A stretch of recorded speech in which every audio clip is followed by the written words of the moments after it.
ખંભાત નગરમાં નવરાત્રીના આયોજનનો મામલો.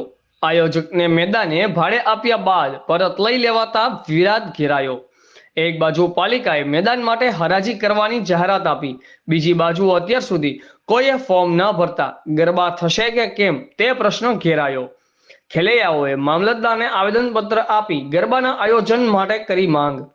મોટી સંખ્યામાં ખેલૈયાઓએ અંબાજી મંદિરથી મામલતદાર કચેરી સુધી રેલી મારફતે પહોંચ્યા હતા.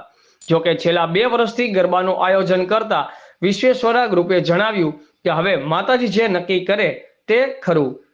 બ્યુરો ચીફ અમિત પારેખ, આઝાદ મીડિયા લાઈવ, આણંદ. જી, આપનો પરિચય. મારું નામ રાહુલ વિજયકુમાર ભટ્ટ છે. હું મૂળ ખંભાતનો રહેવાસી છું. હાલમાં હું આણંદ રહું છું અને મારું ગામ ખંભાત એ ગુજરાત રાજ્યનું છેવાડા ગામ છે. અને છેલ્લા 2 વર્ષથી હું ખંભાતમાં ચગડો ગ્રાઉન્ડે મારા ગ્રુપ વિશ્વેશ્વરા દ્વારા હું બહુ અદ્ભુત આયોજન કરું છું. દર સાલ કોઈની સ્પોન્સરશિપ નહીં, એન્ટ્રી ફ્રી, એક્ઝિટ ફ્રી, જોવાનું ફ્રી, રમવાનું ફ્રી, એકદમ નિઃશુલ્ક ભાવે કરું છું. અને આ ફેરી મારી સંપૂર્ણ રીતે કરવાની તૈયારી હતી, પણ અમુક ધાર્મિક અસામાજિક તત્વોએ હવનમાં હાડકા નાખી અને આ ચગડો ગ્રાઉન્ડ પર સ્ટે લાવી દીધેલો છે. અને થોડુંક અત્યારે ખંભાતનું વાતાવરણ બી ખેલૈયામાં થોડુંક બગડેલું છે.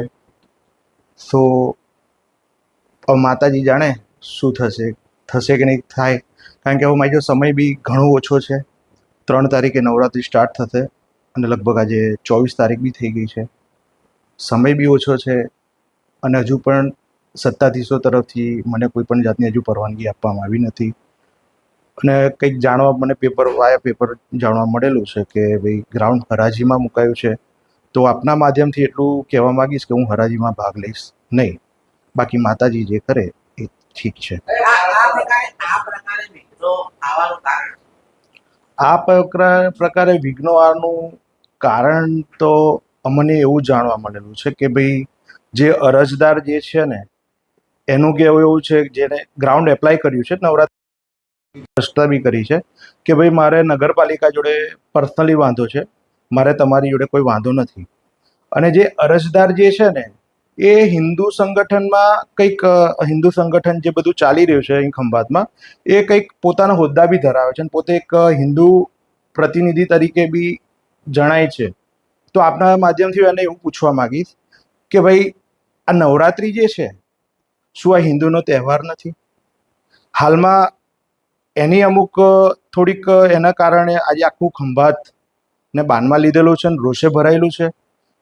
આપના માધ્યમથી એટલું કહેવા માંગીશ કે ભગવાન એને સદબુદ્ધિ આપે અને આવું ક્યારેય ના કરે. ચલો હવે એનાથી જે થઈ ગયું હોય, કોના લીધે કર્યું હોય એ મને કોઈ અંદાજ નથી, હું કોઈની ઉપર આક્ષેપ તો નથી કરી શકતો.